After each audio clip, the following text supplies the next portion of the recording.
G'day everyone, Alex McKellar here again for Top Split Racing. Going to do another replay. Haven't done one in a little while.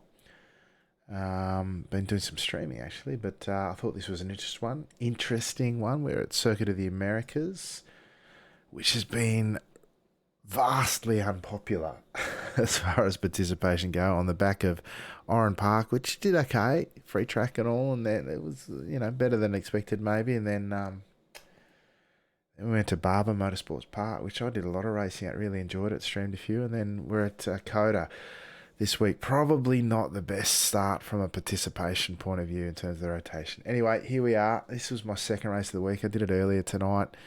I managed to put it on pole, although I'm lacking a lot of confidence in my pace around here, if I'm honest.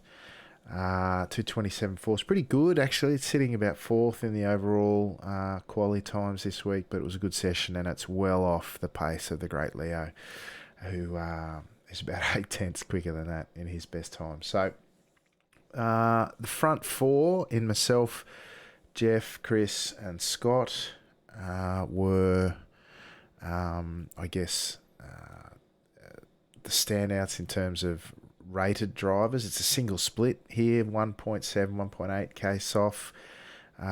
So you get a real mixed bag of racing within races.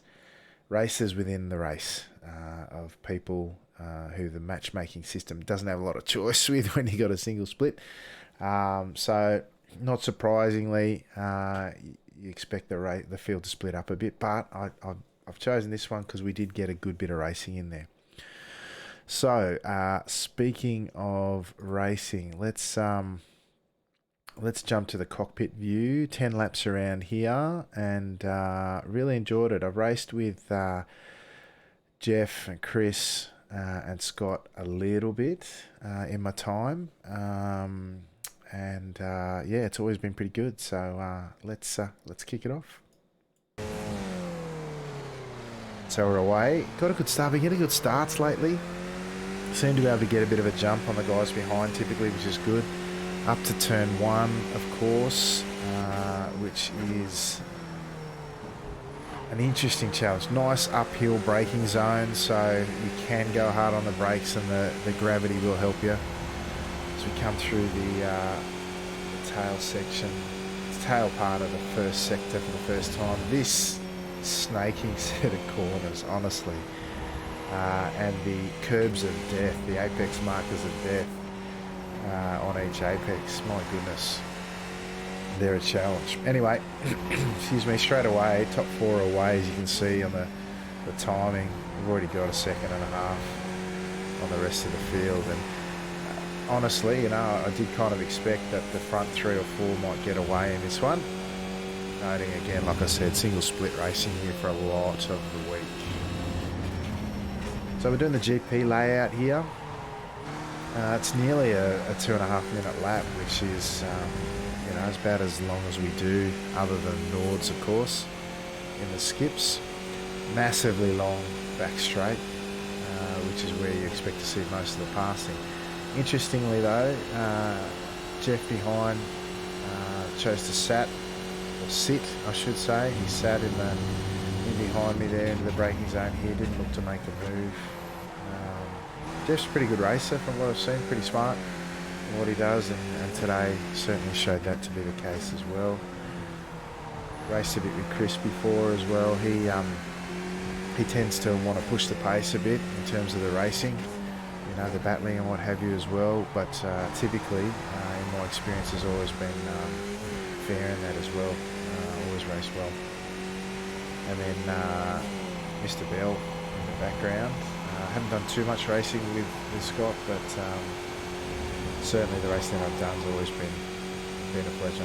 So this was a bit of a race-defining moment for me. I over-rotated the car into the final corner, caught it, but picked up a bit of a slowdown. Now, interestingly, Jeff didn't push the point there again, but obviously my view on it is you take your medicine.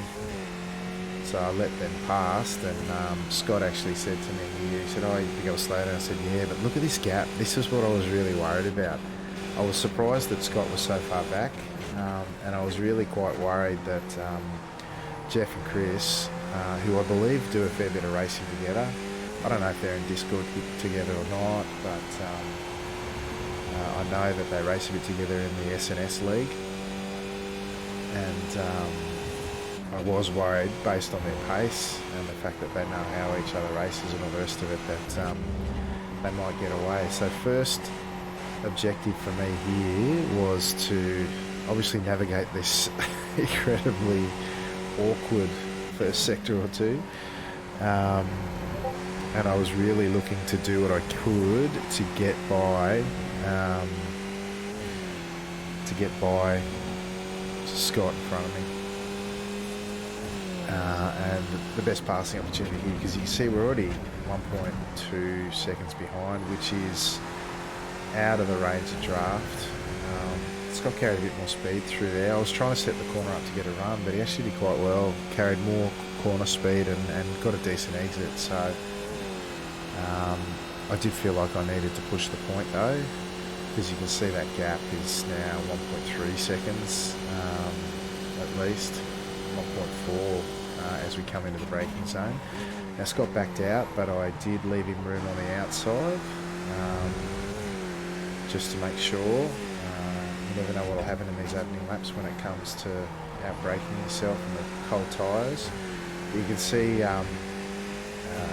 Jeff on front in the pink car, although they're both kind of, you could get confused, the pink and white car, let's say.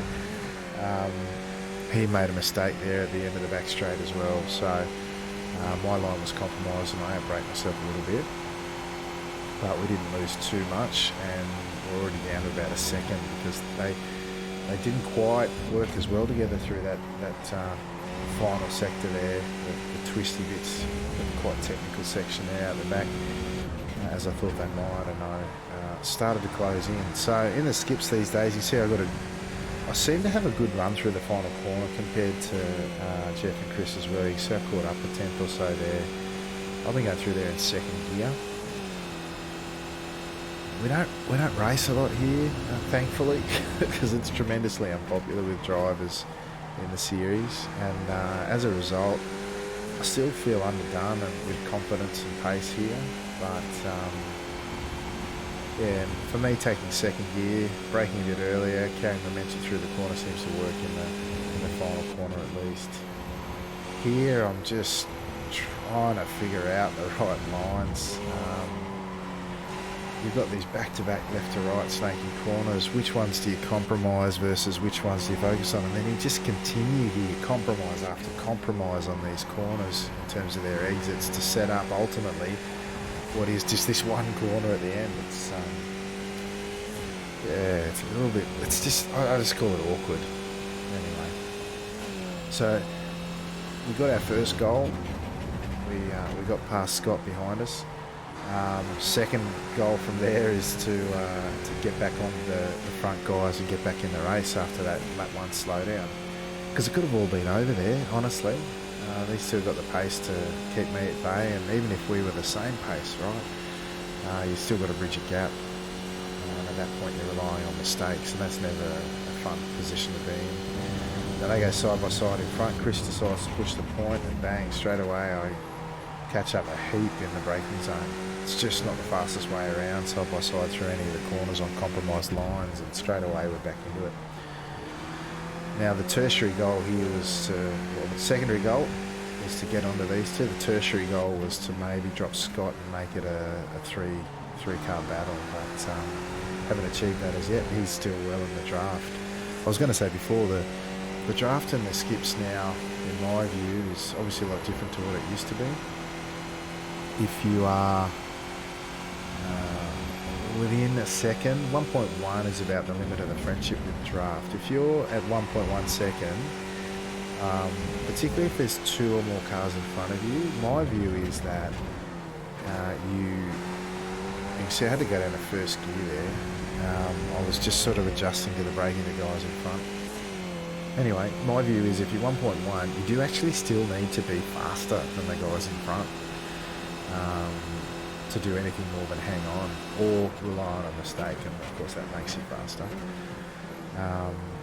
if you are between 0.5 and that 1.1 second, typically if you're hanging on in that range, you're doing exactly that, you're hanging on, in my experience. If you're half a second or inside that, that typically means you're at about the same pace and you might have something to offer them with regards to, you know, pace and racing. So that's sort of been my experience and how I work my strategies in relation to once I've sort of got a sense of the difference in pace between myself and those around me. So after my lap 1 mistake, you know, we met our first goal, which was to get past Scott. Got the second goal to get back onto these guys now. Tertiary supplemental goal to drop Scott if we can. Don't worry about that too much, but we need to think about now how we're going to offer something to these guys by way of racing and maybe get back on the front at some point. But for this lap, this sort of middle stage of the race, I was thinking, oh, just get back into that sort of half a second thereabouts if you can, and get your confidence back on the circuit if you can, and then think about the last few really sort of taking it to them. Now they're side by side in front again, which of course helps me get right into that half a second zone now, and they are compromised again. But of course, through the next section, I should say, and of course what this is doing is not only slowing the three of us down, but it's absolutely keeping Scott Bell behind us, which is fine. As we'll make these things exciting, right? Bit of side by side in front, like I said. Chris in particular, I've known to sort of push the point with the racing. He seems to enjoy that, which is fine. It's always pretty clean from what I've seen too. People make mistakes, of course, but never any malice in it from what I've seen, and we all do it from time to time. And it's not to say that it happens particularly often either. So again, it's interesting to see what tactics they're using and where they're attacking. Primarily, it's just been the move into the braking zone at the end of the back straight that's been on the menu so far. So I slowed down quite a bit, just testing out. I should say I slowed down quite early there, just trying to figure out where they're braking, where I'm braking. That I always talk about the non-verbal conversation. It's about figuring out where people are strong, where I might be stronger and where I can attack. Interestingly, that second or third, whichever, that middle corner to the left, I seem to gain on people, but then I lose. This is through the S's I'm talking about, and I lose a bit in the final one and through that last little snaky section leading through that final kink to the left there that we've just been through. Fascinating to see how people approach it so differently and where they're strong and where they're weak, even just through that series of corners. Really trying to focus on a fast exit here because it's the longest straight and the best passing opportunity at the end of it. You can see we're just inside that half a second mark behind Chris, who's got good strong draft, being about a tenth and a half, inside 2/10 certainly, and pulls out to make the move. Scott behind us is at that 7/10 mark, but the side by side will bring him back in. Now I'm starting to think, oh, do I go up the inside here? I got to admit, that was more of a lunge than I was expecting. I wanted to go up the inside of Jeff there, but it felt like I made the corner all right. But thankfully, Chris left room, spotted me coming. On the surface of it, it looks like a tremendous lunge, but it wasn't what I intended to do. Thankfully, like I said, Chris and Jeff seem to know what they're doing pretty well, and made allowances for what was, in the end, a bit of a miscalculation on my part. Thankfully, the brakes worked, no lockups or anything, but you can see through that next sector I've made no arguments with them with regards to, hey, you guys go back, you guys got the line on me, I'll just, settle back into third after that little effort. But again, you see I'm getting the good corner speed and a decent exit in comparison.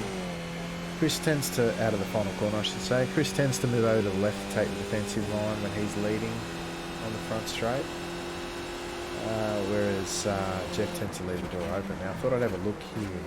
The bit that I was worried about is because Chris is on the inside, I can't brake so deeply. It sort of blocks my run, and then of course Jeff gets the cleaner run and then the inside line through turn 2. So immediately I thought, oh, okay, this is going to be interesting. It's because it's a 3-car battle. You've got to take into account both cars in front, and realistically, I need to get past both of them if I'm a chance at this. And you can see under circumstances like that where you're trying to attack the guy in P2, the guy in P1 in his defence of his position compromises my ability to attack. So yeah, it's really interesting. Like I always say, that non-verbal conversation, that's what it kind of looks like at times, right? So again, trying to set up the exit onto the big back straight. Get a decent one here. She's good. Certainly remembering last lap and not wanting to repeat. We are in the second half of the race now. So I really need to try and get at one position forward in the hopes of getting a second one to take it out. So here I pull out to the outside, hoping to try a bit of an over-under to try and get beside. But again, because they're too wide, yeah, tough. I'm going to go try and look up the inside, but I'm not there. So just showing the nose puts Chris a little off his line, but it's to no effect really through here. There's nowhere to take advantage of that.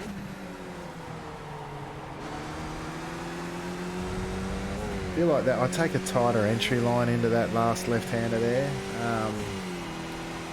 I see a lot of the really good guys get excellent rotation, better rotation than I do through there, but that line just seems to work for me all right for the most part.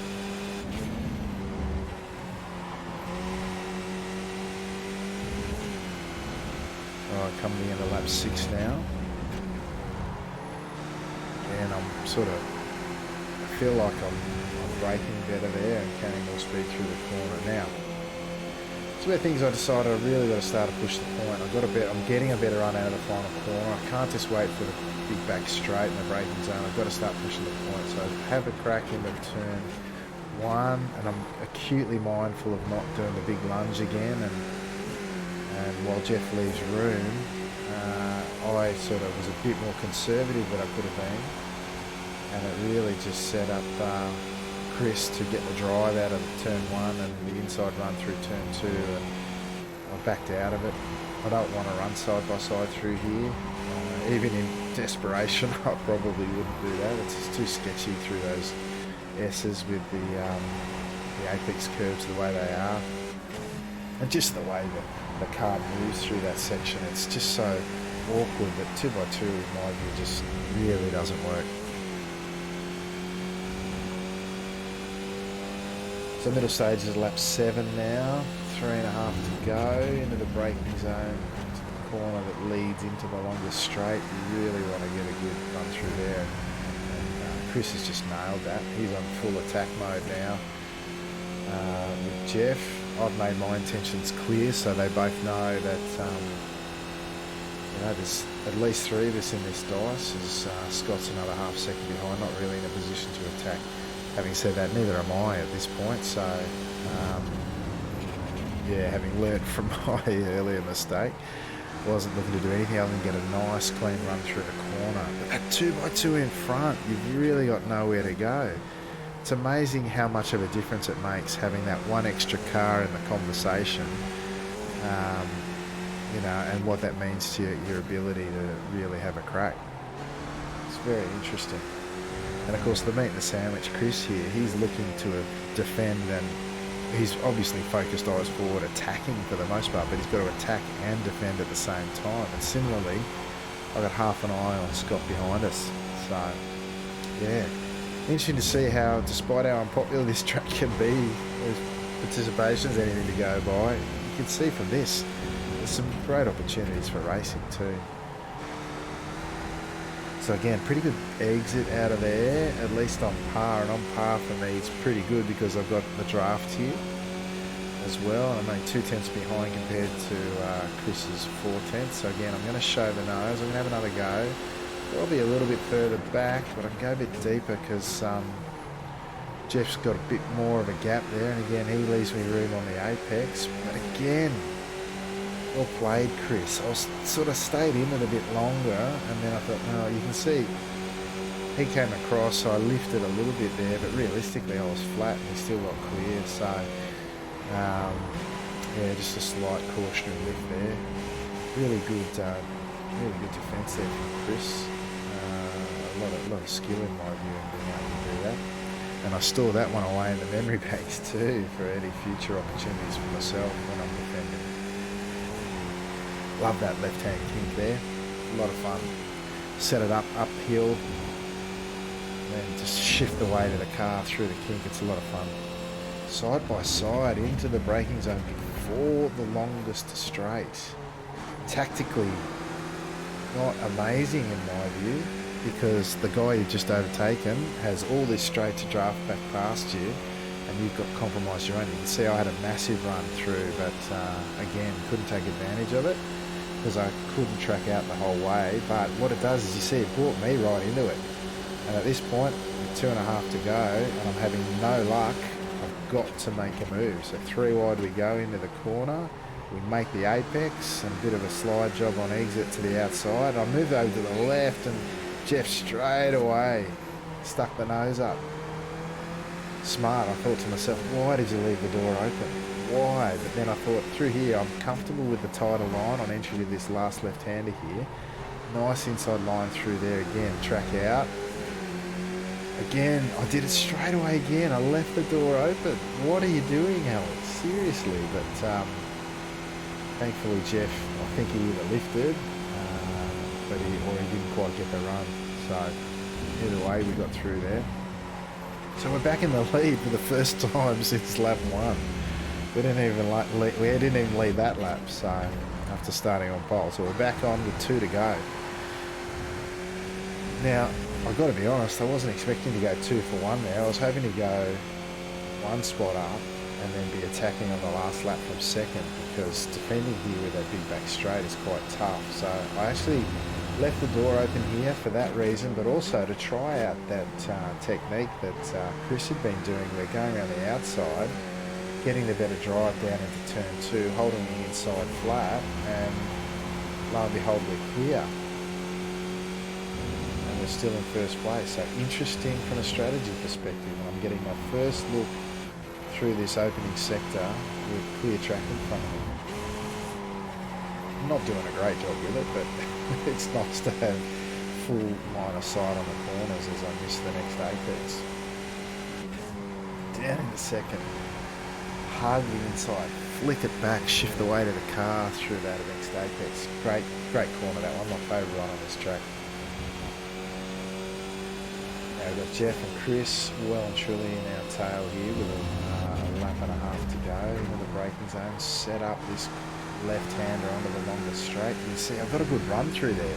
Felt like I was getting good runs, because you see 4 tenths behind me was Jeff on the exit of that, and sort of 2 or 3 behind him was Chris. So I figured they'd be battling each other.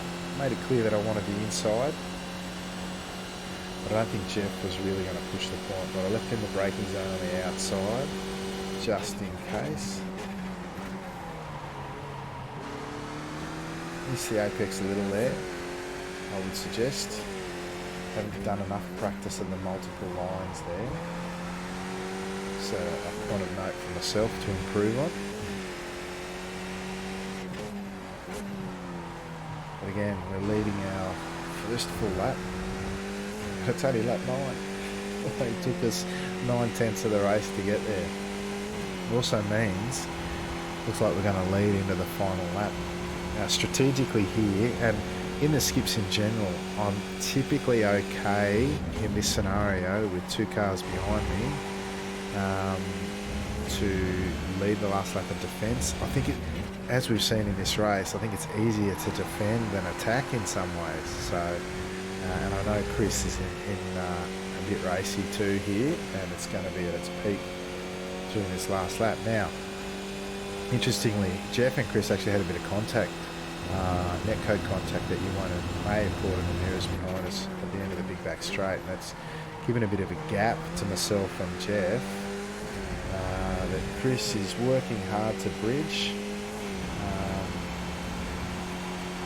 But I think Jeff certainly didn't attack me into the final corner or indeed turn one.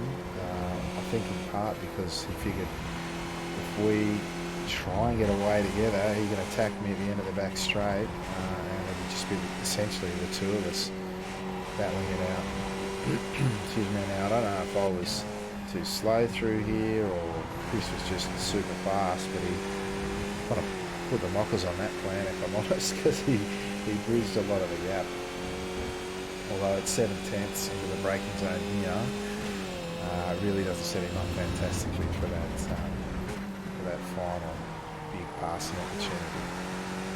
Tried to get on the gas super early there. I think I might have even picked up my third 1X there, and I made it very clear that I wanted that inside line. So I learned earlier on that any gap that I leave will be taken advantage of. I ditched the VR recently and I forgot to bind a look left, look right button, so it wasn't until I caught a glimpse of Jeff that I moved over actually. Again, just missed the apex, bit of a slide job there again, and I did not make the same mistake and leave the door open and compromised, obviously, as we were. Chris is right back in it now. Coming into the braking zone here, another key one, no passing opportunity there thankfully, and side by side behind me is what my dreams are made of right now, because that's really giving me free rein just to focus eyes forward as the two behind. You know, they've got to do it at this point. There's only a few corners left. If you can't win, you can't win it from third, right? So Chris has got to try and maximise his finishing results as well. And you can see Scott behind him as well. Chris going around the outside of the final corner. But it's McKellar who takes the win by just over a second in the end from Chris Herrera, who got around Jeff. In the end, Jeff actually left the server quite quickly, which I was sad to see, because I don't know if he was just miffed at the racing or if he thought he wasn't given enough room or whatever. But I thought the racing was pretty good actually. But why don't we just for my own benefit, so I don't feel so bad. Maybe I should feel bad, I don't know. Let's go take a look at that final braking zone out the back of the big back straight. Alright, so might go far chase. And just hang on. No, that's not it. This one. All right. So you can see I made it clear I was going to go on the inside. I had to move out late because I didn't have a look left and look right button bound into the braking zone, which is here. We're braking hard. Weight shifts to the front. Not really turning yet. Turn in late, and I've missed the apex by probably a car width, which under these circumstances, not ideal, but it doesn't look like a real threat to Jeff, who I think is probably thinking over-under at this point, although he doesn't. Yeah, because my car's right there, yeah. I've put it in dirt terms, I think that's called a slide job. You can see front left locked up a little bit there. Starts to rotate and turn. Yeah, look. Not my preferred method. I'd call that aggressive on my part, and it's more aggressive than I would typically be. Look at Chris coming in behind, making a bird of it, trying to at least. And the side-by-side action here of these two is what really helped me just run the lines in the end. See Scott behind trying to get a look in as well. Chris gets that inside line through the triple right-hander here. He's on the outside, and yeah, look at Jeff's just come up the inside. The right thing to do. Nice apex there. Leaves Jeff the outside of the final two corners. Yeah, good room left by these guys. One on the apex, one on the outside. Doesn't even take an incident point. Very compromised on exit was Jeff, and that bumps him down to third spot. Yeah, interesting.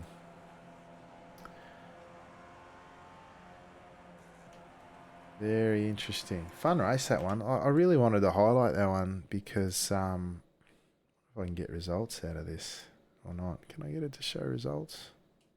Yes, I can. Look at that. Good. I was looking at the wrong screen.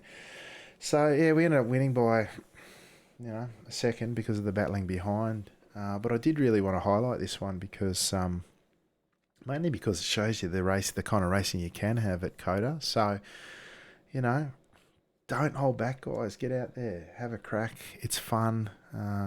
Most tracks are in this car. It's a challenging circuit, that's for sure. But big shout out to Chris, Jeff, and Scott for the racing here. They all race smart and hard and made it really, really enjoyable. So thanks to those guys, and I look forward to doing it again. But for now, folks, I'm Alex McKellar. Thank you for checking us out here at Top Split TV. Make sure you join us at Sunday night each and every week at 9:15 p.m. Australian Eastern Time now as we move out of daylight savings, about GMT plus 10 as of this week. For the main event of each week, we've been averaging a 5K strength of field for the last season and a bit. The big race that we broadcast here on Top Split TV over on our Twitch channel. But anyway, that'll do us for now, folks. Thank you for joining us. Until next time, ciao for now.